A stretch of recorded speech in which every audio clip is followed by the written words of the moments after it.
আপনার আমার নবী বিশ্ব নবী মুহাম্মাদুর রাসূলুল্লাহ সাল্লাল্লাহু আলাইহি ওয়াসাল্লাম যখন মেরাজে গেলেন, ষষ্ঠ আসমানে যাওয়ার পরে নবীজি তাকায় দেখেন বিশাল দেহের আকৃতি ধারণ করা একজন দাঁড়ায় আছে। নবীজি জিজ্ঞেস করেন, জিবরাইল বলো না ইনি কে? এবার জিবরাইল কয়, রাসূল আপনি চিনেন না, ইনি তো ইসরাফিল। নবীজি বলেন, সে নাকি বাঁশি বাজাবেন কিয়ামতের সময় কহা। এবার নবীজি বলেন, তাহলে আমি তার সামনে যাই একটু সালাম দিয়ে পরিচয় হয়, তার সাথে আমি একটু কথা বলি। আপনার আমার নবী বিশ্ব নবী মুহাম্মাদুর রাসূলুল্লাহ সাল্লাল্লাহু আলাইহি ওয়াসাল্লাম আস্তে আস্তে যায় ইসরাফিলের সামনে যায় দাঁড়ালেন। এবার সালাম দিলেন। ইসরাফিল সালামের জবাব আস্তে করে দিয়া তার সিংহা মুখে নিয়ে লাগায় দাঁড়ায়।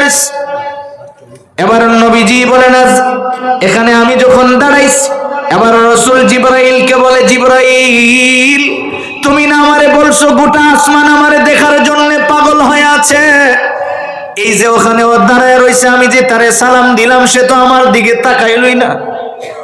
এবার জিবরাইল কয়, রাসূল সে মনে হয় ভাবতেছে না জানি কখন তারে হুকুম করা হয় বাঁশি বাজানোর জন্য।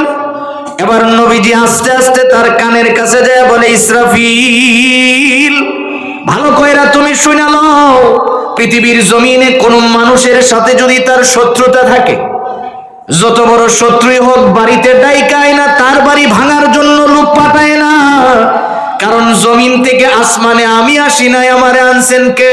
আল্লাহ। সুবহানাল্লাযী আসরা বিআবদিহি লাইলাম মিনাল মাসজিদিল হারাম ইলাল মাসজিদিল আকসা الذي باركنا حوله لنريه من آياتنا إنه هو السميع البصير।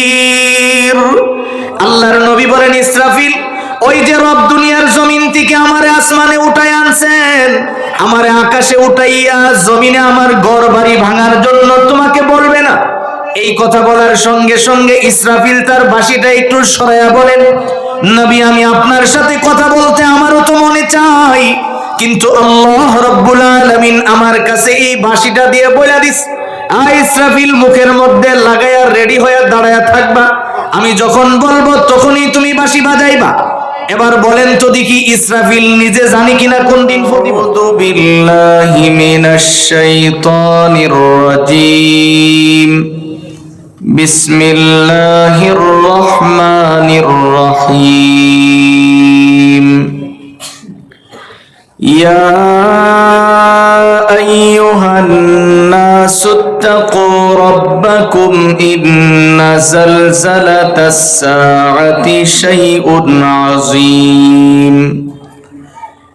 ইয়াওমা তারাউনাহা তাযহালু কুল্লু মুরদিআতিন আম্মা আরদাআত ওয়া তাদউ কুল্লু যাতি হামলিন হামলাহা ওয়া তারান নাসা সুকারা ওয়া মা হুম বিসুকারা ওয়ালাকিন্না আযাবাল্লাহি শাদীদ।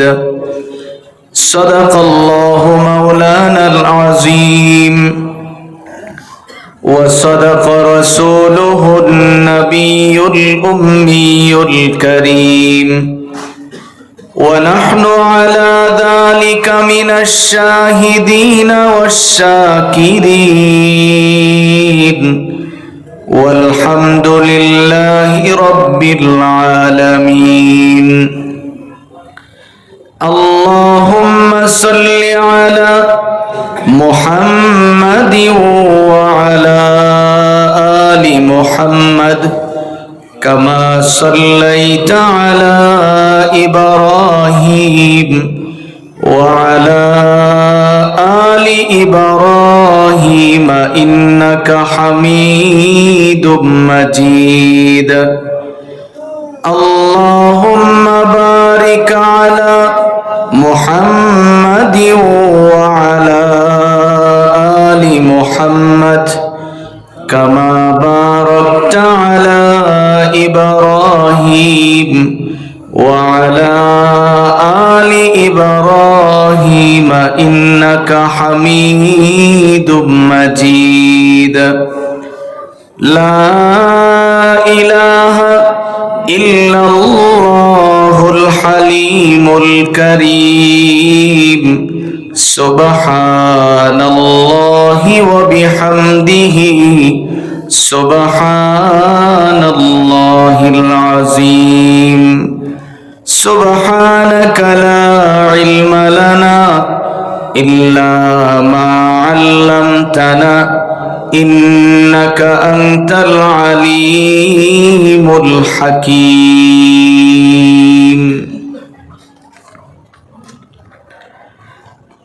বাইতুত তাজ জামে মসজিদ পরিচালনা পরিষদ কর্তৃক আয়োজিত 13তম বার্ষিক ওয়াজ মাহফিলের বর্তমান অধিবেশনের শ্রদ্ধাভাজন সভাপতি সাহেব দামাত বারাকাতুহুম,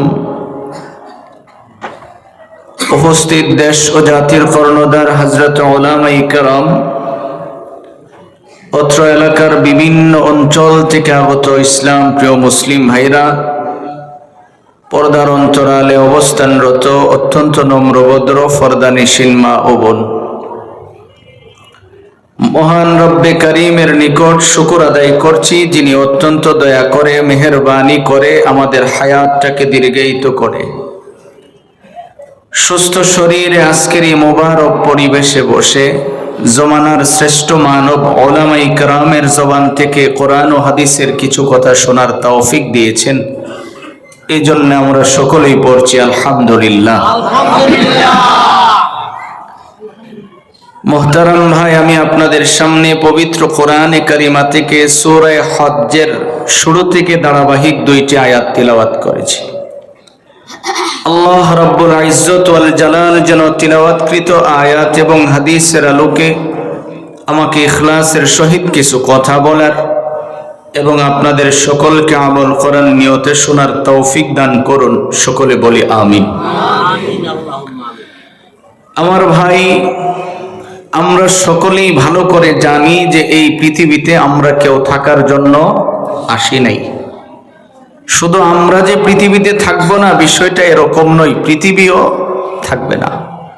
একদিন এই পৃথিবীর সমস্ত ব্যবস্থাপনা কি হয়ে যাবে? ভেঙে চুরমার হয়ে যাবে।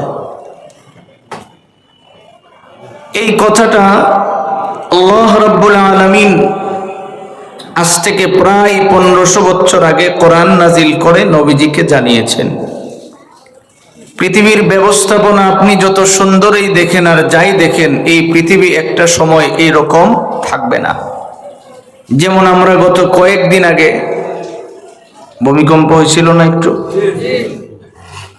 ওই সময় তো বুঝতে পারছি যে আসলে যে পৃথিবী থাকবে না, মাত্র কয়েক সেকেন্ড জাকি দিয়েছিল। কি পরিমাণে মানুষ বিল্ডিং থেকে রাস্তায় নামছিল, আপনি ধারণা করতে পারেন যে কি পরিমাণে ভিতরে ভয়ভীতির সঞ্চার হয়েছিল। আল্লাহ রাব্বুল আলামিন এই কথাটাই বলেন, শোনো, তোমরা যেমন পৃথিবীতে থাকবে না, পৃথিবীও একদিন থাকবে না। এটা ভেঙে চুরে চুরমার হয়ে যাবে। এই ব্যবস্থাপনাটাই এরকম থাকবে না। তাহলে তোমার কাজ কি হবে? কাজ হলো যেন পৃথিবী থেকে বিদায় হওয়ার সময় আল্লাহ রাব্বুল আলামিনের কাছে এইটুকুন সিওরিটি নিয়ে যেতে পারো যে তোমার ইন্তেকালের পরে আল্লাহ তোমাকে কি দিবেন? জান্নাত দিবেন। কারণ আমরা তো জান্নাত কামাই করার জন্যই রব্বুল আলামিন আমাদেরকে এই পৃথিবীতে পাঠিয়েছেন। আপনি দেখেন, সাইয়্যিদুনা আদম আলাইহিস সালামকে যখন জান্নাত থেকে বের করা হলো, তিনি যখন বুঝতে পারলেন, কান্না শুরু করলেন। কান্না শুরু করার পরে আল্লাহ রাব্বুল আলামিন আদম আলাইহিস সালামকে বলে দিলেন, যাইতেছো, এটা সাময়িক, আবার চলে আসবা। কথাটা বোঝার জন্য মুফতি শফি রহমতুল্লাহ আলাইহি চমৎকার করে লিখেছেন। এখন যদিও এমন আমরা দেখি না, কিন্তু আমাদের ছোটবেলায় দেখছি বিবাহের সময় বাড়ির থেকে কন্যা যখন স্বামীর বাড়িতে যাইতো কি পরিমাণে যে কান্নাকাটি করত। বর্তমানে কান্দে না তো, কারণ কানলে যা লাগাইছে এগুলি যাবো, এলিয়ে কান্দে না। এই তখন শুধু কান্দতো না, আশপড়শি সহ আরো এরকম 50-100 জন মহিলা এই কান্দায় যোগ দিত। আমাদের ছোটবেলায় আমরা দেখছি যে এত পরিমাণে কান্দতো মানুষ। আপনি মনে মনে ভাবতে পারেন যে আমি মনে হয় আমার বয়স কম, না, আমার 42 বছর বয়স।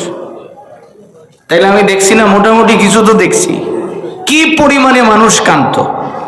ওই কান্নার সময় হয় ভাইয়ের গলায় ধরে কান্দতো, না হয় শাসার গলার জড়ায় ধরতো। বাবারে তো খুঁজে পাওয়া যাইতো না, কারণ বাবার তো মন মানসিকতা তখন ভালো থাকে না। তো এই কান্দার সময় চাচা অথবা মামা তার কানে কানে বলতো, এই তো তুমি মাত্র যাইতেছো, আগামীকাল গিয়েই তো আমরা তোমারে লইম। বিষয়টা এরকম না যে আজকে খালি তুমি যাও, আগামীকাল গিয়ে আমরা তোমাকে ওখান থেকে নিয়ে আসবো। মুফতি শফি রহমতুল্লাহ আলাইহি লিখেন যে আল্লাহ রাব্বুল আলামিন তখন সাইয়্যিদনা আদমকে বললেন, খালি যাও, কিছুদিন পরে আবার জান্নাতে চলে আইবা। সুবহানাল্লাহ। তাহলে আমরা বুঝতে পারলাম যে আমাদের এই জায়গা থেকে ঘুরে ফিরে জান্নাতে যাওয়ার ব্যবস্থাটাই করা দরকার। কিন্তু আমি আপনি তো জান্নাতে যাওয়ার কতটুকুন প্রস্তুতি গ্রহণ করছি? আপনি যদি এখান থেকে বের হয়ে কোনো একটা বিল্ডিং এর দিকে তাকান, দেখবেন উপর দিয়া 5 তলা বা 7 তলা উঁচা করছে, অথবা 10 তলা, তার উপরে আবার উপরে 3-4টা রড বের হয়ে রয়েছে। মানে বুঝাইতেছে টাকার অভাবে আরো 1 তলা করা সম্ভব হচ্ছে না। বিষয়টা এরকম না? আপনারা আমার কথা বুঝেন? আপনি চিন্তা করে দেখেন যে আপনার এখান থেকে কি করার দরকার ছিল। যদি আমি এইটুকুন শিওর হতে পারতাম যে হ্যাঁ আমি 50 বছর থাকবো, আমার যদি এইটুকুন শিওর থাকতো যে এখানে আমি 30 বছর থাকতে পারবো, তাহলে না হয় তার জন্য আমার একটা ব্যবস্থার দরকার ছিল। কিন্তু আমি কত সময় থাকবো এটা কি আমি জানি? আপনারা জানেন? শুধু এটা না, যিনি কিয়ামতের সময় সিংহা ফু দিবেন, ইসরাফিল আলাইহিস সালাম, যার কাছে এই বাঁশিটা দেওয়া আছে, তিনি নিজেও তো জানেন না কখন বাজাবেন। তিনি নিজেও তো জানেন না কোন সময় এটা ফু দিবেন। একটু ভালো করে আপনি খেয়াল করলে বুঝবেন। আমার তিলাওয়াতকৃত আয়াতের তাফসীর লিখতে যাইয়া মুফাসসিরিন ইকরাম এখানে আরেকটা আয়াত টেনে নিয়ে আসছেন। আপনার আমার নবী, বিশ্ব নবী মুহাম্মদুর রাসূলুল্লাহ, সকলেই পড়ি সাল্লাল্লাহু আলাইহি ওয়াসাল্লাম। নবীজির কাছে গ্রাম দেশ থেকে একজন সাহাবী আসলো। গ্রাম্য সাহাবী, এমন শিক্ষিত না, ভালো মন্দ বুঝে কম। তিনি আসলেন, তার নাম হারিস ইবনে হাফি। তাফসীরে মাজিজির মধ্যে আল্লামা আব্দুল মাজিদ দরিয়াবাদী বলেন, একেবারে গ্রাম দেশ থেকে আসছে, তার চেহারার পরিবেশ ভালো না, পরনের পোশাক সুন্দর না, দেখতে শুনতে ভালো না, কিন্তু তিনি আসলেন নবীজির কাছে। আয়েশা রাসূলকে সালাম দিলেন।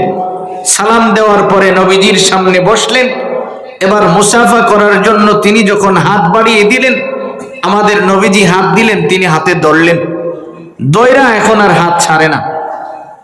সাহাবীরা দেখতেছেন যে রাসূলের হাত দিয়ে ভাবে টান দিয়া ধরে রাখছে। মনে হইতেছে যে নবীজির কষ্ট হচ্ছে, কিন্তু তিনি তো ছাড়েন না, এই জন্য রাসূল টান দিয়া নেন না। আমরা হইলে তো জারা দিয়ে ফলাই দিতে পারি। কোনো কারণে যদি একটু নেতা হন যায়, তাহলে তো অবস্থাই খারাপ। খালি হাত ধরে আঙ্গুল দিয়ে বেরিয়ে বেরিয়ে মানুষে গেল। ওই সাহাবী নবীজির হাত ধরে রাখছে, রাসূলও ধরেই রাখছে।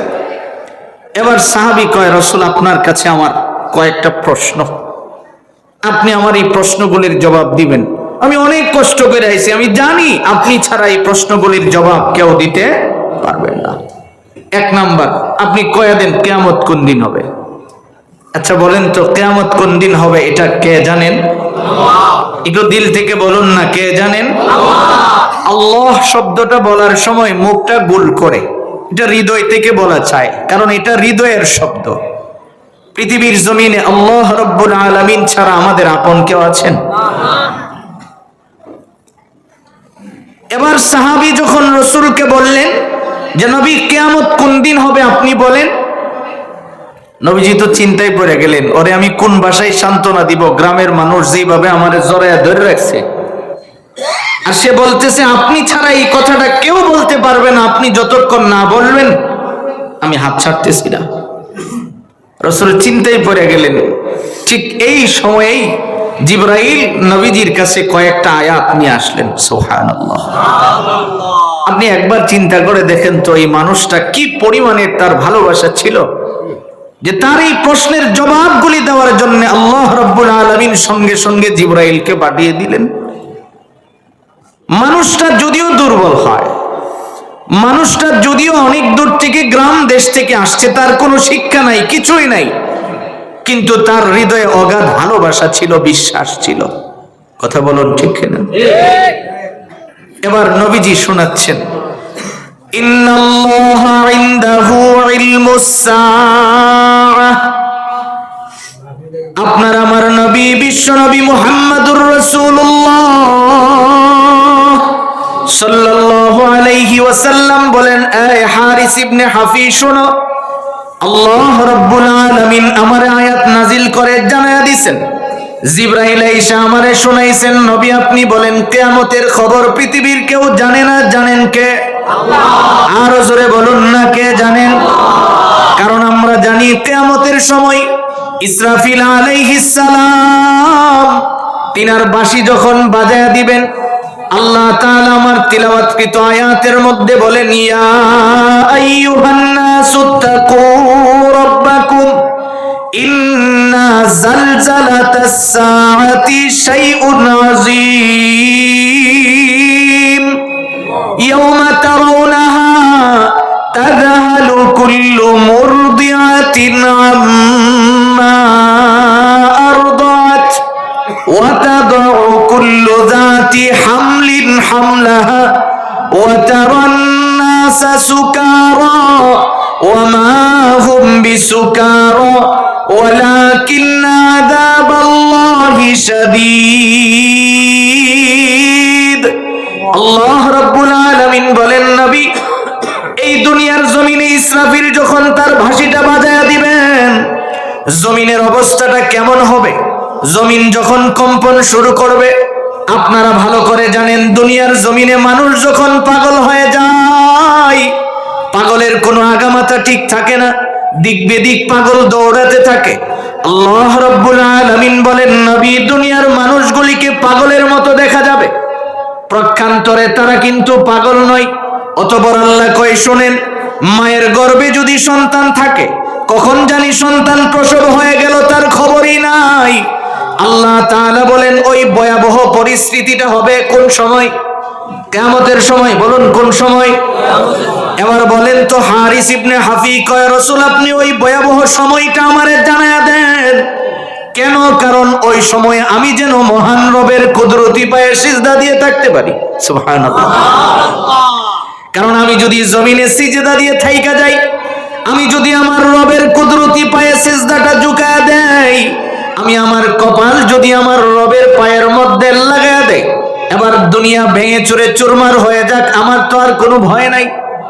নবীজি বলেন, শোনো, যত প্রকারের চেষ্টাই করো তোমার জানার কোনো সুযোগ নাই, কারণ কিয়ামত কখন হবে, কোন দিন হবে, এটা কে জানেন? আল্লাহ কয়, ইন্নাল্লাহ ইনদাহু ইলমুস সাআহ। আল্লাহ তাআলা কয়, নবী আপনি জানায়া দেন, কিয়ামতের খবর পৃথিবীর কেউ জানেন না, একমাত্র রব্বুল আলামিন তিনি জানেন। এবার ভালো করে শুনেন, ফিরিশতু কাজিব হালত নামক কিতাবের মধ্যে লেখা হয়, আপনার আমার নবী বিশ্ব নবী মুহাম্মদুর রাসূলুল্লাহ সাল্লাল্লাহু আলাইহি ওয়াসাল্লাম যখন মেরাজে গেলেন, ষষ্ঠ আসমানে যাওয়ার পরে নবীজি তাকায় দেখেন বিশাল দেহের আকৃতি ধারণ করা একজন দাঁড়ায় আছে। নবীজি জিজ্ঞেস করেন, জিবরাইল বলো না ইনি কে? এবার জিবরাইল কয়, রাসূল আপনি চিনেন না, ইনি তো ইসরাফিল। নবীজি বলেন, সে নাকি বাঁশি বাজাবেন কিয়ামতের সময় কহা। এবার নবীজি বলেন, তাহলে আমি তার সামনে যাই একটু সালাম দিয়ে পরিচয় হয়, তার সাথে আমি একটু কথা বলি। আপনার আমার নবী বিশ্ব নবী মুহাম্মাদুর রাসূলুল্লাহ সাল্লাল্লাহু আলাইহি ওয়াসাল্লাম আস্তে আস্তে যায় ইসরাফিলের সামনে যায় দাঁড়ালেন। এবার সালাম দিলেন। ইসরাফিল সালামের জবাব আস্তে করে দিয়া তার সিংহা মুখে নিয়ে লাগায়া দাঁড়ায়। এবার নবীজি বলেন, এখানে আমি যখন দাঁড়াইছি, এবার রাসূল জিবরাইলকে বলে, জিবরাইল তুমি না আমারে বলছো গোটা আসমান আমারে দেখার জন্য পাগল হয়ে আছে, এই যে ওখানে ও দাঁড়ায় রয়েছে, আমি যে তারে সালাম দিলাম সে তো আমার দিকে তাকাইলই না। এবার জিবরাইল কয়, রাসূল সে মনে হয় ভাবতেছে না জানি কখন তারে হুকুম করা হয় বাঁশি বাজানোর জন্য। এবার নবীজি আস্তে আস্তে তার কানের কাছে যায় বলে, ইসরাফিল ভালো কইরা তুমি শুনে নাও, পৃথিবীর জমিনে কোন মানুষের সাথে যদি তার শত্রুতা থাকে, যত বড় শত্রুই হোক বাড়িতে ডাইকায় না, তার বাড়ি ভাঙার জন্য লোক পাঠায় না, কারণ জমিন থেকে আসমানে আমি আসি নাই, আমারে আনছেন কে? আল্লাহ। সুবহানাল্লাযী আসরা বিআবদিহি লাইলাম মিনাল মাসজিদিল হারাম ইলাল মাসজিদিল আকসা الذي باركنا حوله لنريه من آياتنا إنه هو السميع البصير আল্লাহর নবী বলেন, ইসরাফিল ওই যে রব দুনিয়ার জমিন থেকে আমারে আসমানে উঠাই আনছেন, আমারে আকাশে উঠাইয়া জমিনে আমার ঘর বাড়ি ভাঙার জন্য তোমাকে বলবে না? এই কথা বলার সঙ্গে সঙ্গে ইসরাফিল তার বাঁশিটা একটু সরাইয়া বলেন, নবী আমি আপনার সাথে কথা বলতে আমারও তো মনে চাই, কিন্তু আল্লাহ রাব্বুল আলামিন আমার কাছে এই বাঁশিটা দিয়ে বলে দিস, ইসরাফিল মুখের মধ্যে লাগাইয়া রেডি হয়ে দাঁড়ায়া থাকবা, আমি যখন বলবো তখনই তুমি বাঁশি বাজাইবা। এবার বলেন তো দেখি, ইসরাফিল নিজে জানি কিনা কোন দিন ফু দিব? বলেন না জানি কিনা? তাইলে আমি আপনি জানবো কি করে? আপনার আমার নবী বলেন, হারিস ইবনে হাফি তুমি ভালো কইরা শুনে নাও, কিয়ামতের খবর পৃথিবীর কেউ জানে না, এটা জানেন কে? আল্লাহ। আল্লাহ একমাত্র জানেন। গোটা পৃথিবীর সবাই যদি চেষ্টাও করে জানা কোনোদিন সম্ভব হবে না। অতঃপর হারিস ইবনে হাফি কয়, রাসূল আমার 2 নম্বরের প্রশ্নটা আপনার কাছে ছিল যে আপনি বলে দেন এখন খেজুরের মৌসুম, বৃষ্টি হচ্ছে না, বৃষ্টি কখন হবে? এখন বলেন তো বৃষ্টি কি আমাদের নিয়ন্ত্রণে? বৃষ্টির নিয়ন্ত্রণ কে করেন? আল্লাহ করেন। গোটা পৃথিবীর মানুষ যদি চেষ্টা করে আসমান থেকে বৃষ্টি নামানো সম্ভব? কৃত্রিম বৃষ্টি বানাতে পারবে, কিন্তু আসমান থেকে বৃষ্টি বানানো সম্ভব হবে না। হারিস ইবনে হাফি কয়, আমাদের খেজুর নষ্ট হচ্ছে, আপনি বলেন না বৃষ্টি কখন হবে? বুখারীর হাদিস শোনাই, শোনেন। মুসা আলাইহিস সালামের জামানায় বৃষ্টি বন্ধ হয়ে গেছে। তিনি সকলকে বললেন, চলো আমরা ইস্তেসকার নামাজ আদায় করব, আল্লাহর কাছে দোয়া করব। সকলে একসাথে জড়ো হলেন, দোয়া করবেন বৃষ্টির জন্য। দোয়া হাত উঠায় কয়, আল্লাহ বৃষ্টি দরকার, বৃষ্টি দিয়ে দাও। আল্লাহ রাব্বুল আলামিন সঙ্গে সঙ্গে জানায়া দিলেন, কানতে পারবা, বৃষ্টি হবে না, কাইন্দা কোনো লাভ নাই। মুসা আলাইহিস সালাম কয়, কেন? এই যে দেখো তোমার সামনে যারা আছে, এখানে তোমার একজন এমন ব্যক্তি আছে তোমার উম্মতের ভিতরে যে দুনিয়ার এমন কোনো অন্যায় নাই সে করে না, কাজেই তার হাত যতক্ষণ আমার সামনে ওঠানো থাকবে আমি তো তার দোয়া কবুল করব না। মুসা আলাইহিস সালাম ঘোষণা দিয়ে দিলেন, কে আছো বের হয়ে যাও, কে আছো এখান থেকে বের হয়ে যাও। আচ্ছা বলুন তো, মুসা আলাইহিস সালাম নরম না গরম ছিল?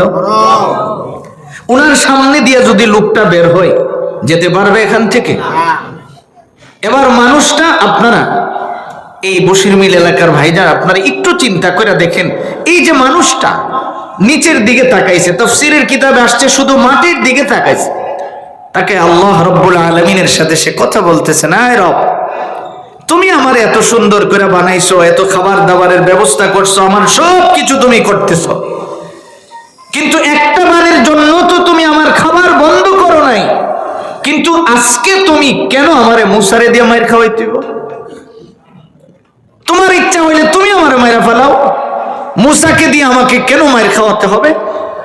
এই যে কথাটা বলছেন তাফসীরের কিতাবে আসছে, বলতে বলতে তার চোখ দিয়ে পানি ঝরতেছে, কারণ ভয় তো তার ভিতরে কাজ করতেছে, যদি কোনো কারণে মূসা দেখা ফেলাই তাইলে আমার অবস্থাটা তো খারাপ হয়ে যাবে।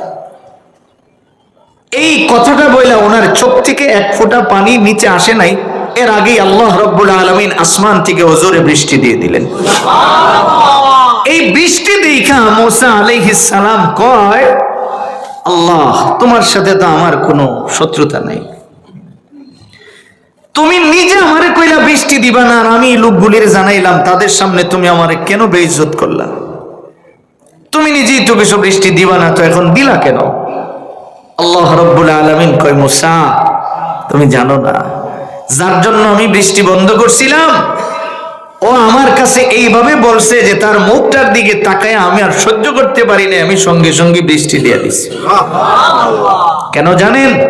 কারণ আপনার পুরাটা বডি বানিয়েছেন ফিরিস্তার মাধ্যমে, এখান থেকে নিচের অংশটা পুরাটা কার মাধ্যমে বানানো হয়েছে? ফিরিস্তাদের মাধ্যমে। আর এই উপরের এই অংশটার মধ্যে আল্লাহ রাব্বুল আলামিন তার কুদরতে হাত ব্যবহার করেছেন। এই জন্য মানুষের চেহারার মধ্যে ঘুষি মারণ হারাম। রাগ করে বউরে যে এমনি মারেন বুঝলেন, বাচ্চারা যে থাপ্পড় মারেন বুঝলেন, আল্লাহ রাসূল নিষেধ করেছেন যে কমসে কম এর উপরে মারপিট করো না, ফিডা দেওয়ার জায়গা আছে নির্ধারিত কিছু। আমার ভাই, যেহেতু আমি ওইদিকে কথা বলবো না, আমি যেটা বুঝাইতে চাচ্ছি, এবার বৃষ্টির পরে মূসা আলাইহিস সালাম কো, আল্লাহ যেই মানুষটা তোমার কাছে এত দামি হয়ে গেছে এই মানুষটার আমার একটু দেখায় দাও। এখন দেখি আল্লাহ তাআলা কয়, মূসা যে সময় সে অন্যায় করছিল তখনই দেখায় নাই, আর এখন তো আমি তারে আমার রহমতের চাদর দিয়ে জড়ায় আনিছি, যাকে আমি চাদরের ভিতরে ঢুকাইছি ওকে তো আর তোমাকে দেখাবো না। সুবহানাল্লাহ বলেন। এবার গাজীপুরের ভাইরা এবার একটু নিজে চিন্তা করে দেখেন তো, যে আল্লাহ যাকে রহমতের চাদরে ঢুকায়া তার পিছনের সব গুনাহ মাফ করে দেয়, তা আপনি যে মানুষের কথাগুলি শাস্ত্রল বয়ে বয়ে কোন, আপনি যে সারাদিন আরেকজনের দোষ নিয়ে আলোচনা করেন, আপনি যে সারাদিন অন্যের দোষ আলোচনা করতে মজা লাগে আপনার, তাহলে আপনি যাবেন কই? তিনি তো আল্লাহর কাছ থেকে ক্ষমা নিয়ে রেডি হয়ে গেছেন, এখন জান্নাতে চলে যাবেন, কিন্তু আপনি যে তার দোষগুলি মানুষের সামনে প্রকাশ করলেন, আপনি যাবেন কোথায়? যদি আমার সময় হয় আমি আপনাদেরকে বুখারীর একটা হাদিস শোনাবো, যে আপনি কোন জায়গায় যাবেন এটা আপনি বুঝলেন। তো যেই কথাটা বলতেছিলাম, ওই হারিস ইবনে হাফি কয়, রাসূল বৃষ্টি কোন দিন হইব কয়া দেন। বৃষ্টি কখন হবে এটা আমি জানি না, কারণ বৃষ্টির নিয়ন্ত্রণ কে করেন? আল্লাহ। এবার সে তার প্রশ্ন ছিল, নবী আপনার কাছে আমার প্রশ্ন, আপনি বলেন, আমার স্ত্রীর গর্ভে একটা সন্তান আছে, আমি দেখে আসছি, এই সন্তানটা ছেলে না মেয়ে হবে এটা আপনি বলেন। এখন ছেলে মেয়ে বানানোর যোগ্যতা কার? আল্লাহ। পৃথিবীর কেউ পারে? যদি মানুষ পারতো তাহলে মেয়ে ছেলেকে জন্ম নিত? জিন্দেগিতে মেয়ে হয়তো কারো ঘরে? বাচ্চা বাচ্চা সুন্দর সুন্দর ফুলাফান প্রিন্সের মতো হাত ধরে লইলে লইলে, যদি আমাদের এই ধরনের সুযোগ দিত আমার মতো বেসুলা হইল না তো। কারণ আপনি সবচেয়ে সুন্দরটা দিক আগে আড্ডা ধরলে নিলে যে এটা আমার দরকার, আমার ওখানে কারাগারে লেগে যেতেন। কিন্তু আল্লাহ রাব্বুল আলামিন নির্বাচন করেন কাকে কখন পাঠাবেন, কার ঘরে দিবেন, এটা নির্বাচন কে করেন? আল্লাহ। এবার হারিস ইবনে হাফি কয়, রাসূল আমার 4 নম্বরের প্রশ্ন ছিল, আমি আজকে কি খাইছি এটা আমি জানি, কিন্তু আগামীকাল কি খাবো এটা আমাকে আপনি একটু বলে দেন। আচ্ছা আপনি কি বলতে পারবেন যে আগামীকাল আপনি কি খাবেন? কইতে পারবেন? করার কোনো সুযোগ আছে? সবকিছু রেডি, তারপরেও তো আপনি খাবার খেতে পারবেন না যদি আপনার রিজিক এখানে না থাকে। আপনার রিজিক যদি অন্য জায়গায় থাকে আপনি বলতেও পারবেন না। এরকম অনেক হয়, আপনি বাজার থেকে ভালো জিনিস কিনে এনেছেন, বাসায় দিয়েছেন আপনার ওয়াইফ পাক করার জন্য, রেডি করছে, কিন্তু এমন কাজ আপনার পড়ে গেছে, আপনি দৌড়ে চলে গেছেন, এই খাবার আর আপনি খেতে পারেন নাই। রিজিকের জিম্মাদার কে বলেন? আরো জোরে বলেন না। পৃথিবীর জমিনে মানুষ ছাড়া আর কোনো প্রাণী রিজিক সংরক্ষণ করে না। মানুষ ছাড়া আর কোনো প্রাণী রিজিক জমা করে রাখে না। তাদের দরকার হয় না, যখন তাদের যা প্রয়োজন হয় সবগুলির ব্যবস্থা কে করে দেন? আল্লাহ। একমাত্র মানুষই জমা করে। একটা মাসআলা ভালো করে বুঝে নিন। আপনি যদি মনে করেন, অনেক সময় আমাদের ফান্ডিং থাকে এরকম যে যদি কোনো কারণে অসুস্থ হয়ে যায় 5 লাখ টাকা রেখে দিয়েছে, যদি কখনো চিকিৎসার দরকার হয়, আল্লাহ রাসূল নিষেধ করেছেন যে তুমি যে উদ্দেশ্য করে টাকাটা রাখবা, যতক্ষণ এই পারপাস এই টাকা খরচ না হবে তোমার মরণ হবে না। এবার আপনি চিন্তা করে দেখেন তো, আপনার কাছে চিকিৎসার ফান্ডিং আছে যে অসুস্থ হইলে যেন আমি খরচ করতে পারি। কয়জন মানুষ এমন আছেন যে আমি যেন আল্লাহর রাস্তায় খরচ করতে পারি, আমার একটা ফান্ডিং আছে? আছে কি আমাদের এরকম? নাই। কেন? এরকম হওয়ার কথা তো ছিল না। অথচ নবীজির সুন্নাত তো ছিল এরকম, আমি 1000 টাকা খরচ করছি, ওখান থেকে 50 টাকা আলাদা করে রেখে দিব, এটা আমি কোনো গরিব মিসকিনের পিছনে খরচ করব, এটা আমি মসজিদ মাদ্রাসায় খরচ করব, এক কথায় আল্লাহর রাস্তায় এটা আমি খরচ করব।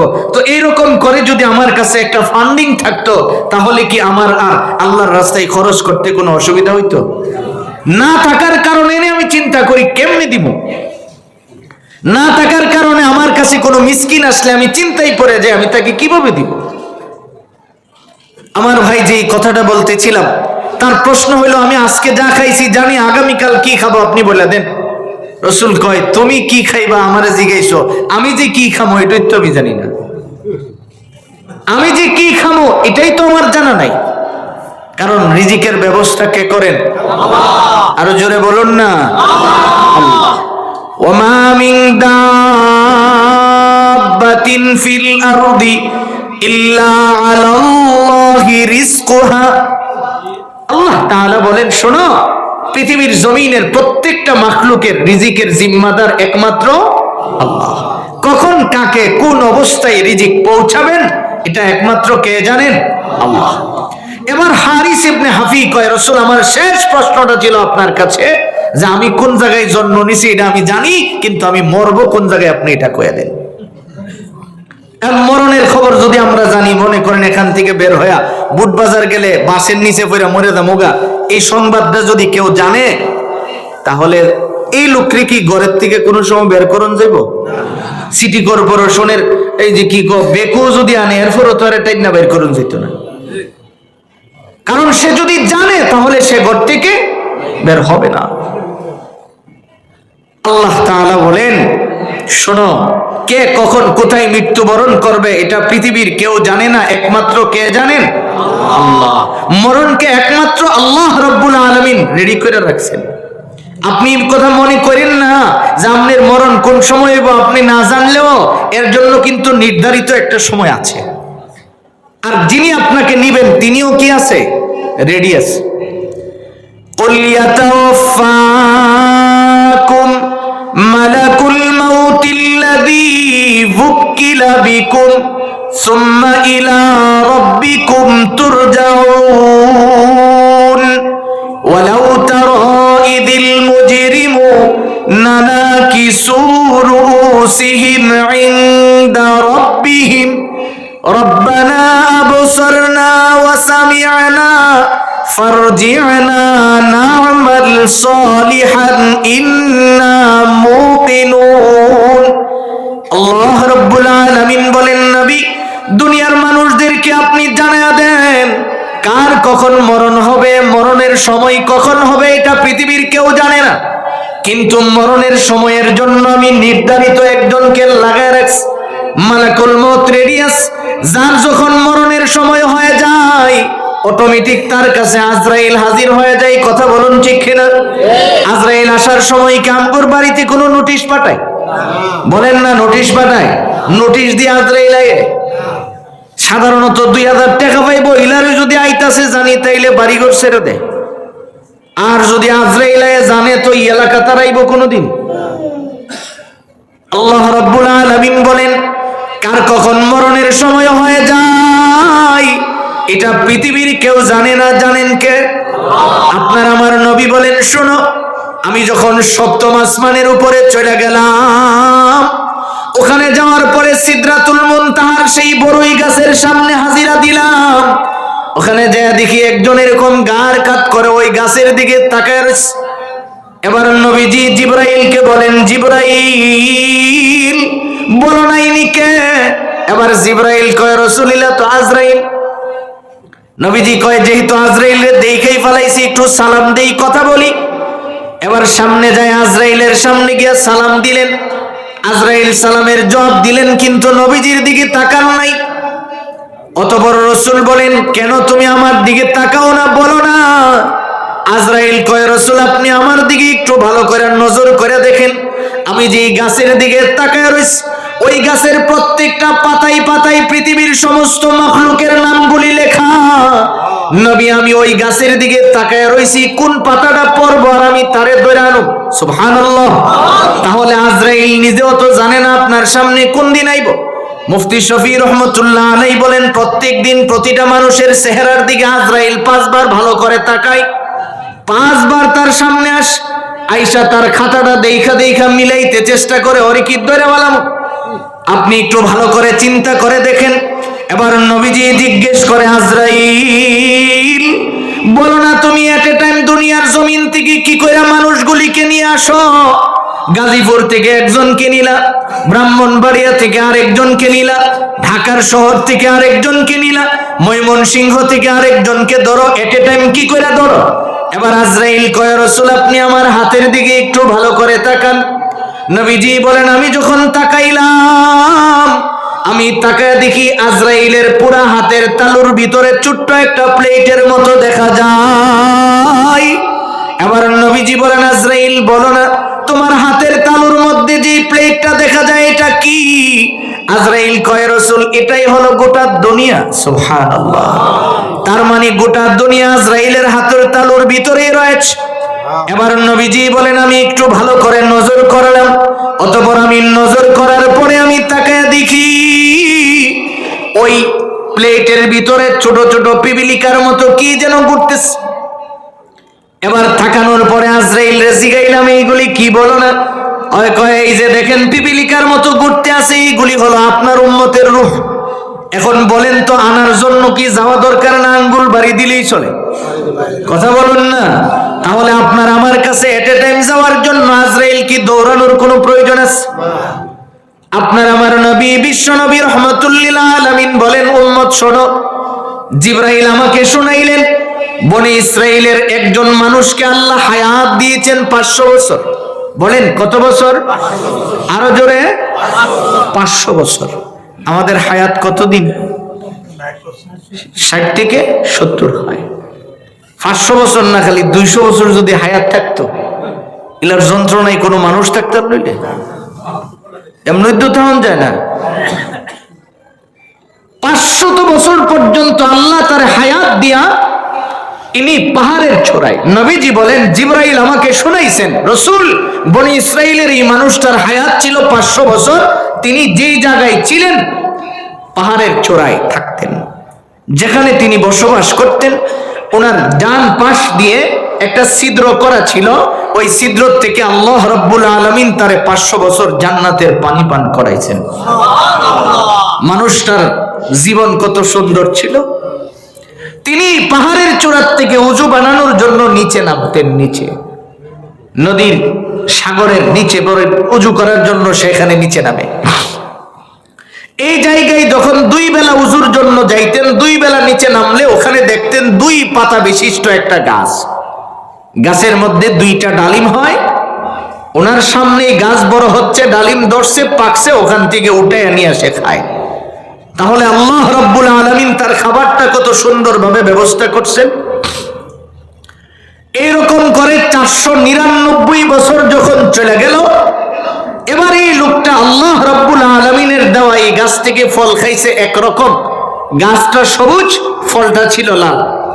এখন 499 বছর পরে হঠাৎ করে উনি উজু বানাতে যায়, দেখে গাছের দিকে তাকাইছে, কিন্তু গাছের কালার ভিন্ন হয়ে গেছে, পাতাগুলি হলুদ হয়ে গেছে। চিন্তায় পড়ে আর ফলটা উঠায় আনে নাই। উপরে আসতে আইসা সিজদায় পড়া আল্লাহ রাব্বুল আলামিনের কাছে বলতেছে, রব তোমার কাছে আমার প্রশ্ন, এই 499 বছর এই গাছের ফল খাইলাম, কোনোদিন কালার ভিন্ন দেখলাম না, কিন্তু আজকে গাছের কালার কেন ভিন্ন হয়ে গেল? আল্লাহ রব্বুল আলামিন সঙ্গে সঙ্গে জবাব দিলেন, শোনো, শুধু গাছের কালার ভিন্ন না, তার মানে এই গাছের এই কালারটা এক সময় লাল হয়ে পাতাটা পড়ে যাবে, তোমারও হায়াত শেষ, তুমিও দুনিয়ার থেকে বিদায় হয়ে চলে যাবে। এখন তার মনের মধ্যে প্রশ্ন জাগলো, আমি যে মরমু, আমার অবস্থাটা কি হবে? আল্লাহ তাআলার কাছে সে দোয়া করতেছেন, রব, আমার মরণটা যেন আপনার কুদরতি পায়ে সিজদারত অবস্থায় হয়। কেন? হাসরের দিন আমি যেন ওই সিজদারত অবস্থায় আপনার সামনে দাঁড়াতে পারি। সুবহানাল্লাহ। এবার সে বলতেছে, আল্লাহ, দুনিয়ার জমিনে সূর্যের কাজ হলো মরা জিনিসকে শুকায় ফেলা, আপনি সূর্যকে বলে দিবেন সূর্য যেন আমাকে না শুকায়। বাতাসের কাজ হলো মরা জিনিসকে উড়ায় নিয়ে যাওয়া, আপনি বাতাসকে বলে দিবেন সে যেন আমাকে না সরায়। মাটির কাজ হলো শুকনো জিনিস খেয়ে ফেলা, আপনি মাটিকে বলে দিবেন সে যেন আমাকে না খায়। নবীজি বলেন, বনি ইসরাইলের এই ব্যক্তির দোয়া আল্লাহ রাব্বুল আলামিন কবুল করছেন। সিজদারত অবস্থায় তার ইন্তেকাল হয়েছে, এখন তাকে বাতাসেও সরায় নাই, সূর্যও শুকায় নাই, মাটিও তারে খায় নাই। আল্লাহ তাআলার সামনে যখন সে দাঁড়াবে, দাঁড়ানোর পরে আল্লাহ রাব্বুল আলামিন বলবেন, যাও, তুমি আমার রহমতে জান্নাতে চলে যাও। লোকটা এবার কইব, আল্লাহ, 500 বছরের ভিতরে দুনিয়ার কোনো জিন্দেগি করি নাই, তোমার ইবাদত করলাম, তুমি একটাবারও আমার ইবাদতের কথা কইলা না, খালি কইলা তোমার রহমতে চলে যেতাম, এটা কি হইল? আল্লাহ রাব্বুল আলামিন তখন বলবেন, তুমি কি চাও? কয়, আমি একটু, এই যে আমি 500 বছর হায়াতে কত ইবাদত করছি, আমি এগুলি একটু শুনতে চাই। আল্লাহ তাআলা কয়, হিসাব মিলাইবা? তো মিলাও। এই সাগরের উপরে পাহাড়ের চূড়ায় রাইখা যে আমি তোমারে এই 500 বছর পর্যন্ত খালি ফ্রেশ একটা পানি খাওয়াইছি, এই পানিটার পরিবর্তেই তো তোমার ইবাদত কুলাবে না, কারণ তোমাকে আমি যে পরিমাণের বিশুদ্ধ পানি পান করাইছি। আপনি একটু, এখন তো আর মানুষ বেক করল না, আপনারা তো সবাই চালাক, একটু হিসাব নিকাশ করে দেখেন তো, আমাদের শরীরে 2টা কিডনি আছে, আছে না? এটা কি পরিমাণের পানি পরিশুদ্ধ করে? আপনি পানি খাচ্ছেন, ওখান থেকে এটা, ওখান থেকে আপনার যা যা প্রয়োজন পানির থেকে শরীরে এইগুলিকে আলাদা করে রেখে দেয়, আর পানিটাকে প্রস্রাব আকারে বের করে দেয়।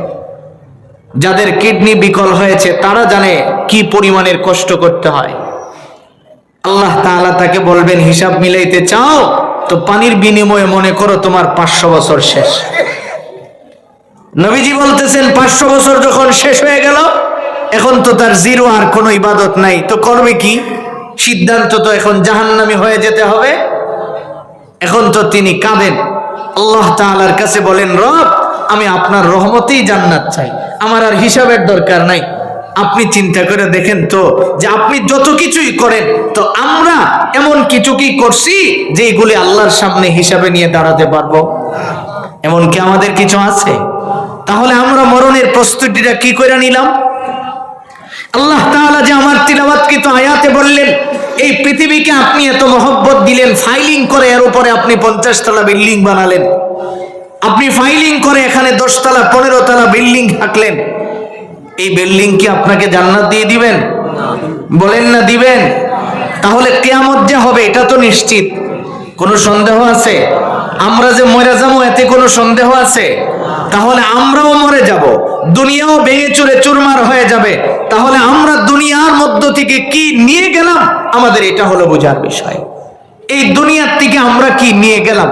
বলেছিলাম আপনাদেরকে একটা হাদিস শোনাবো, আপনি ইবাদত অল্প করেন, কিন্তু কিছু অহেতুক কাজ আছে, এইগুলি যদি আপনি ছেড়ে দেন, আপনি মরণে হাসরে কোথাও আটকাবেন না। অহেতুক কাজগুলি কি আপনি একটু ভালো করে বুঝেন। নবীজি আপনারা যেমন বসে আছেন, সাহাবায়ে কেরাম এইভাবে নবীজির সামনে বসা, আল্লাহ রাসূল সাহাবায়ে কেরামের সামনে বলতেছেন, এই সাহাবীরা বলো তো দেখি, দুনিয়ার জমিনে সবচেয়ে অসহায় ব্যক্তিটাকে? সাহাবায়ে কেরাম মুস্কি হেসে দিয়া কয়, রাসূল, দুনিয়াতে যার সহায় সম্বল নাই তিনিই তো অসহায়। নবীজি বলেন, তিনি অসহায়? বলো তো হাসরের দিন সবচেয়ে অসহায় কে হবে? এবার সাহাবায়ে কেরাম বলেন, যার কোনো ইবাদত থাকবে না তারাই তো অসহায়। আল্লাহর রাসূল সাল্লাল্লাহু আলাইহি ওয়াসাল্লাম মুস্কি হাসি দিয়া বলেন, না, হাসরের দিন এমন একজন ব্যক্তি দাঁড়াবে যার ইবাদতের ভিতরে ফরজের কোনো অভাব নাই। ভালো করে বুঝেন, যার ইবাদতের ভিতরে সুন্নতের কোনো অভাব নাই, যার ইবাদতের ভিতরে ওয়াজিবের কোনো অভাব নাই, যার ইবাদতের ভিতরে দান সাদাকার কোনো অভাব নাই। এক কথাই পৃথিবীর এমন কোনো ইবাদত নাই যে সে করেন নাই। সমস্ত ইবাদত নিয়ে সে দাঁড়াইছে, দেখতে চমৎকার সুন্দর, এখন খালি সে জান্নাতে চলে যাবে। এমন সময় একজন লোক দৌড়ে আসবে, আয়েশা কইবে আল্লাহ ইনি যে এইভাবে দাঁড়ায় রয়েছে এত সুন্দর করে, তিনি কোথায় যাবেন? আল্লাহ তাআলা বলবেন ও তো জান্নাতে চলে যাবেন এখন। তখন ওই বান্দা বলবে আল্লাহ ওরে যে আপনি জান্নাত দিয়ে দিতেছেন, আমার তো তার সাথে একটু হিসাব আছে। হিসাবটা কি? কই সে আমার ব্যাপারে একটা মিথ্যা সাক্ষ্য দিয়েছিল, যার কারণে আমি 2 বছর জেল খাটছি। আল্লাহ তাআলা বলবেন ঠিক আছে, তোমার গুনাহগুলি ওর কাছে রাখো, আর ওর কাছ থেকে আমি তোমাকে কিছু নেকি দিয়ে দেই, তুমি এইগুলি নিয়ে জান্নাতে চলে যাও। সুবহানাল্লাহ।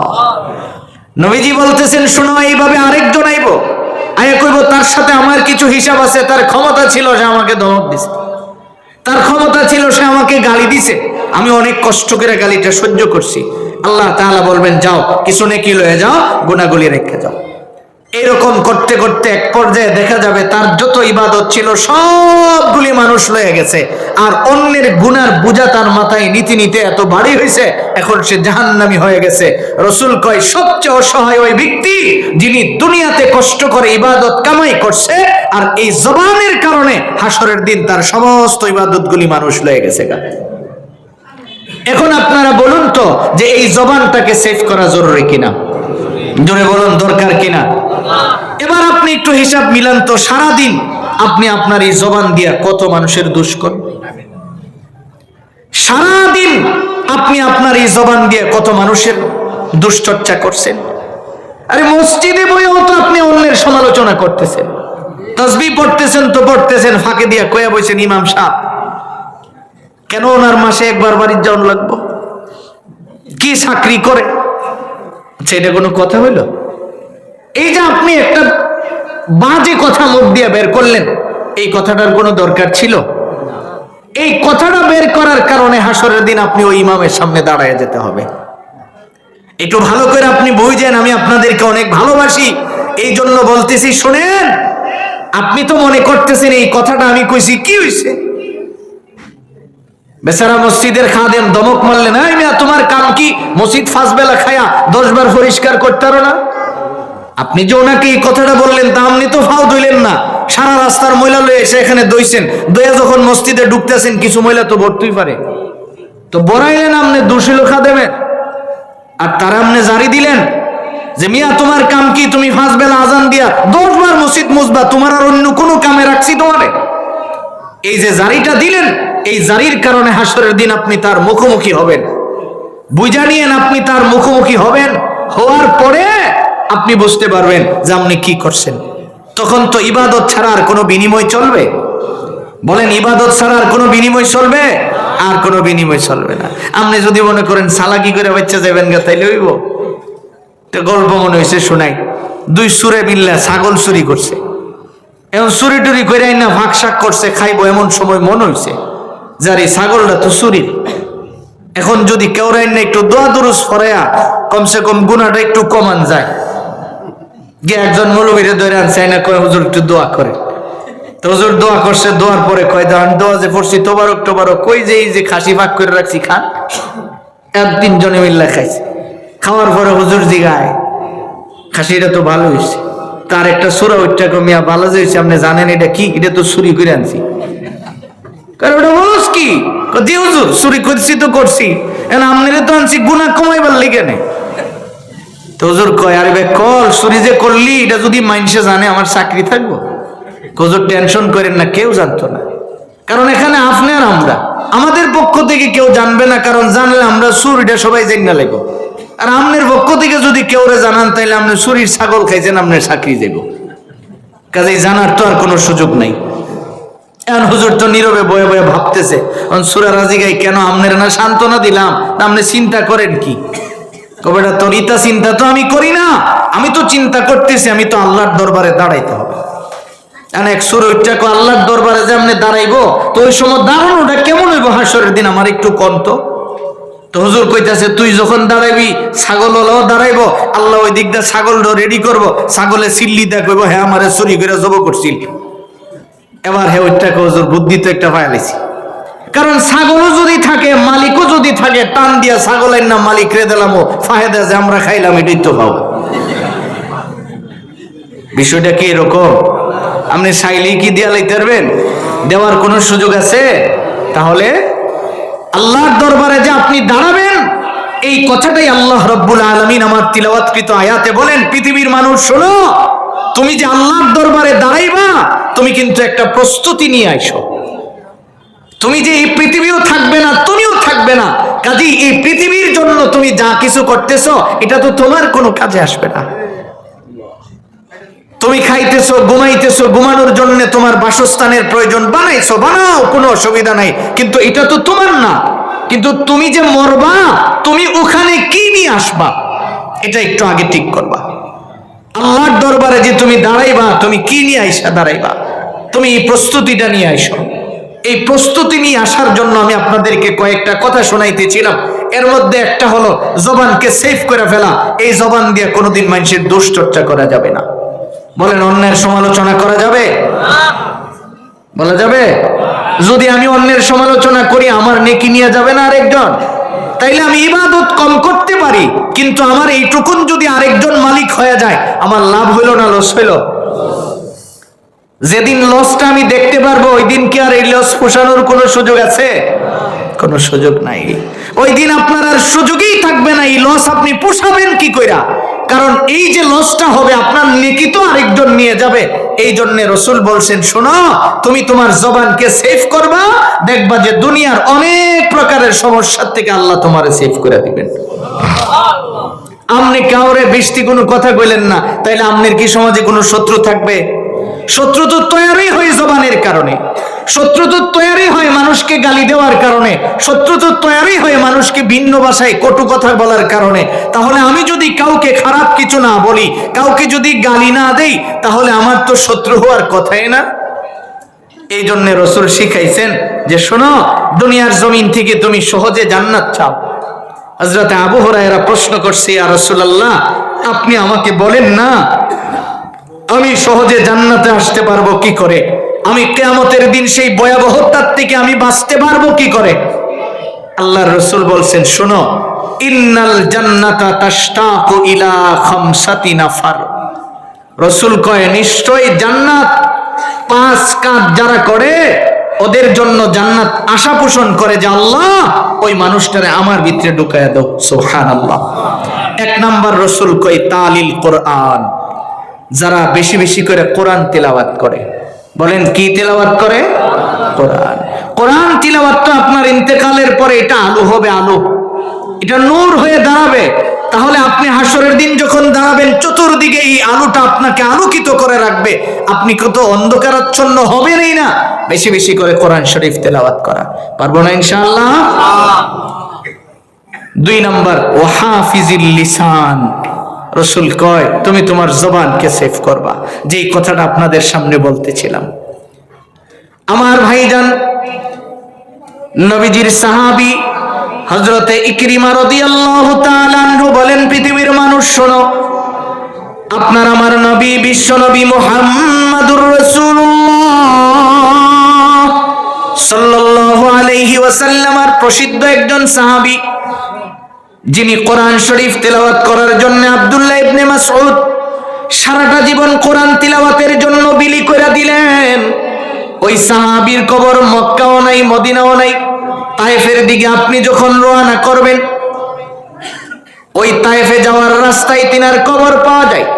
হযরতে ইকরিমা বলেন, পৃথিবীর মানুষ শোনো, আমি যখন তার সফর সঙ্গী হয়ে গেলাম, যোহর থেকে আসরের মাঝামাঝি সময়ে তার ইন্তেকাল হয়।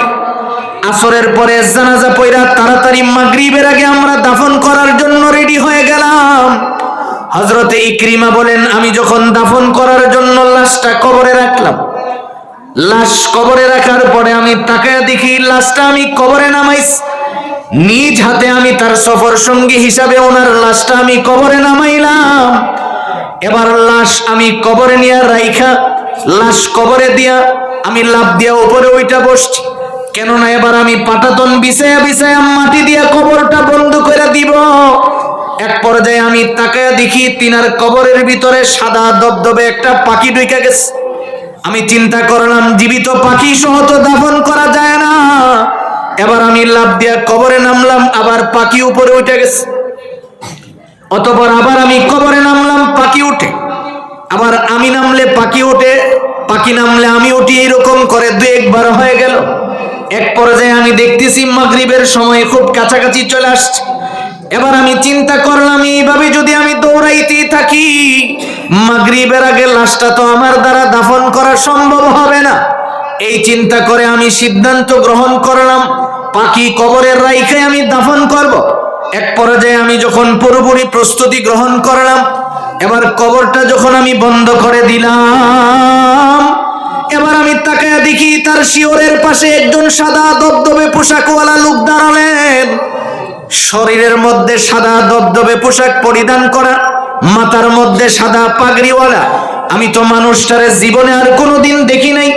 এই মানুষ মক্কার না মদিনাওয়ালা এটা আমি শিওর, কারণ এত সুন্দর মানুষ জীবনে আমি কোনোদিন দেখি নাই। অতঃপর আমি তাকায়া দেখি তিনি মাথার পাশে দাঁড়িয়ে দাঁড়িয়ে মধুর সুরে কোরআন শরীফ তেলাওয়াত করেন। সুবহানাল্লাহ। লা ইউকাল্লিফুল্লাহু নাফসান ইল্লা বুসআহা লাহা মা কাসাবাত ওয়া আলাইহা মাকতাসাবাত রব্বানা লা তুআখিযনা ইন নাসিনা আও আখতানা রব্বানা ওয়া লা তাহমিল আলাইনা ইসরান কামা হামালতাহু আলাল্লাযীনা মিন ক্বাবলিনা রব্বানা ওয়া লা তুহাম্মিলনা মা লা তাকাতা লানা বিহি ওয়া'ফু আন্না ওয়াগফির লানা ওয়ারহামনা আনতা মাওলানা ফানসুরনা আলাল কওমিল কাফিরিন। হযরত ইকরিমা বলেন আমি তাকায়া দেখি এইভাবে বারবার তিলাওয়াত করলেন। অতঃপর আমি চিন্তা করলাম তার লাশটা আগে দাফন শেষ করি। লাশ দাফন করা যখন শেষ হয়ে যায়, মাগরিবের আজান হয়ে যায়, তাড়াতাড়ি আমি নামাজের জন্য মসজিদে প্রবেশ করলাম। মনে মনে সিদ্ধান্ত নিলাম নামাজ আদায় করার পরে আমি যাই আর ওরে জিজ্ঞামো আপনি কোন জায়গা থেকে আসছেন, এত সুন্দর করে আপনি কেন দাঁড়ায় দাঁড়ায় তিলাওয়াত করলেন? হযরত ইকরিমা বলেন নামাজের পরে আমি খুঁজা দেখি মানুষটার নাই। মনের ভিতরে এই ব্যথা নিয়ে আমি যখন মদিনায় প্রবেশ করলাম, মদিনায় প্রবেশ করে আমি হযরতে সালমানে ফারসিকে পাইছি। ওরে জিগাইছি যে সাহাবীর ইন্তেকালের পরে এইভাবে কেন কোরআনের তিলাওয়াত আমি শুনলাম, এত সুন্দর মানুষও দেখলাম, সাদা রঙের পাখিও আমি দেখলাম। সালমানে ফারসি আমারে কয় তুমি কি নবীজির হাদিসটা শোনো নাই? আল্লাহর রাসূল বলছেন যারা দুনিয়ার জমিনে কোরআন তিলাওয়াত করে ওরা যদি মরে যায় তাদের কবরের ভিতরে কোরআন আলো হয়ে ঢুইকা যায়। সুবহানাল্লাহ। আরেক বর্ণনায় আসছে পাখি হয়ে তার সিনার উপরে বৈশা যায়। এই জন্যই তো রাসূল কই তাড়াতাড়ি জান্নাতে যাইতে চাও, দুনিয়ার জমিনে কাজ করবা 5টা, ইন্তেকালের পরে দেখবা জান্নাত 8টা দরওয়াজাই তোমারে ডাকতেছে। সুবহানাল্লাহ। 1 নম্বরে রাসূল কই তালিল কোরআন, দুনিয়ার জমিনে যখন সময় পাইবা তো বেশি বেশি করে কি তিলাওয়াত করবেন? মাশাআল্লাহ, জোরে বলুন কি তিলাওয়াত? কই 2 নম্বর ওয়াহাফিজিল লিসান, জবানকে সেভ করো। এই জবান দিয়ে আমরা যেই পরিমাণের গুনাহ করি জানিও না আমি কি বলতেছি। এই জন্যই তো আল্লাহ তাআলা সতর্ক করে বলছেন মা ইয়ালফিজু মিন কাউলিন ইল্লা লাদাইহি রাকিবুন আতীদ। পৃথিবীর মানুষ শোনো, তোমার জবান দিয়ে যেই শব্দটা তুমি বের করো সেম শব্দটা ফেরেশতারা সংরক্ষণ করে ফেলেন। এই জন্য আপনি আপনার জবানকে সেভ করবেন। পারবো না ইনশাআল্লাহ? 3 নম্বরে রাসূল কয় ওয়া মুতঈমিল জিআন ওয়া মুকসিল উরিয়ান। আল্লাহর রাসূল কয় শুনো, বস্ত্রহীন মানুষকে তুমি বস্ত্র পরিধান করাইবা, ক্ষুধার্ত মানুষকে তুমি খাবারের ব্যবস্থা করবা। এই যে দুইটা কাজ, এটা কিন্তু মৌসুমী কাজ। যেমন এখন শীতার্ত মানুষ আছে, তাদেরকে আপনি আপনার সাধ্য অনুযায়ী বস্ত্র পরিধান করালেন, সে যেন শীত থেকে বাঁচতে পারে। ক্ষুধার্ত মানুষকে আপনি আপনার সাধ্য অনুযায়ী খাবার খাওয়াইলেন, সে যেন ক্ষুধার্ত থেকে বাঁচতে পারে। এই দুইটা কাজ তো বড় কঠিন কোনো কাজ না। বলেন, এটা কি কঠিন কাজ? কঠিন না। আপনি আপনার সাধ্য অনুযায়ী করবেন। অতঃপর রাসূল বলেন, সাল্লু বিল্লাইলি ওয়ান নাসু নিয়াম, তুমি যখন সময় পাইবা রাতের অন্ধকারে বেশি বেশি নামাজ আদায় করবা, কারণ রাতের অন্ধকারের নামাজ আল্লাহ তাআলার সবচেয়ে প্রিয় নামাজ। রাতের অন্ধকারের নামাজ আল্লাহর কি প্রিয় নামাজ। মনে করেন দিনের বেলা তো লক্ষ লক্ষ মানুষ নামাজ আদায় করতেছে, সজাগ আছে, আর রাতের বেলায় আপনি মুষ্টিময় কয়েকজন নামাজের মুসল্লায় দাঁড়ায় গভীর রাত যখন হয়, আর তখনকার অল্প অল্প মানুষগুলি তরফ খুব সহজে চিনে ফেলেন যে এটা আমার কাছে রাতের বেলায় নামাজে দাঁড়ায় দাঁড়ায় কাঁদতেছে। এই যে 5টা কাজ আছে, এই কাজগুলি অত্যন্ত সহজ কাজ। কথা বলুন ঠিক কিনা? আর এই 5টা কাজ আপনি সহজে পাওয়ার আরো কিছু সহজ মাধ্যম আছে। সর্বশেষ আপনাদেরকে একটা হাদিস শোনাই। দুনিয়ার জমিনে তো আমরা সবাই চাই আমাদের হায়াত যেন লম্বা হয়। কথা বলুন ঠিক কিনা? অসুস্থ হয়েছে, বয়স হয়ে গেছে, এখন বাঁচবে না, এরপরও লয়ে যায় শহীদ তাজউদ্দিন মেডিকেল কলেজে। ওখানে না হলে ঢাকাতে নেওয়া হয়, ঢাকায় না হলে পয়সা থাকলে বিদেশে নেয়, নিয়ে লাইফ সাপোর্টে শোয়া রাখে যেন আরো কিছুদিন বাঁচা যায়। কথা বলুন ঠিক না? সবাই তো চায় যে আমার হায়াত কি হোক, লম্বা হোক। বয়স হয়ে গেছে 70 বছর, এরপরে আপনি যদি বেটারে কোন কেউ কাহা অত বছর ধরে আপনি জিন্দা রয়েছেন, আপনি মরবেন কোন সময় কইতে পারবেন? আপনি কইলে আপনার অস্তিত্ব ঠিক থাকবো?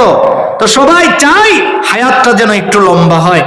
2 নম্বরে সবাই চায় আমার পয়সা পাতি যেন বেশি হয়। এমন কি কেউ দেখছেন যে দোয়া করে আল্লাহ দোকান একটা আছে আর দরকার নাই? এমন কেউ দোয়া করে? ব্যবসা আমার একটা আছে, আমার আর ব্যবসার দরকার নাই, এমন কি কেউ বলে? বলে না। যদ্দুর আছে খালি আরো চায়। দোকান আপনার এখানে আছে একটা, চাই যে ঢাকাতে নিউ মার্কেটে আরেকটা দোকান করা যায় কিনা। এটা হলে চিন্তা করে বসুন্ধরা শপিং সেন্টারে আরেকটা দোকান করা যায় কিনা। এটা হলে এরপরে চিন্তা করে কি করে সিঙ্গাপুর গিয়ে ব্যবসা করা যায়, থাইল্যান্ডে গিয়ে কি করে ব্যবসা করা যায়, মালয়েশিয়ায় গিয়ে কি করে দোকানপাট খোলা যায়। কথা বলুন ঠিক কিনা?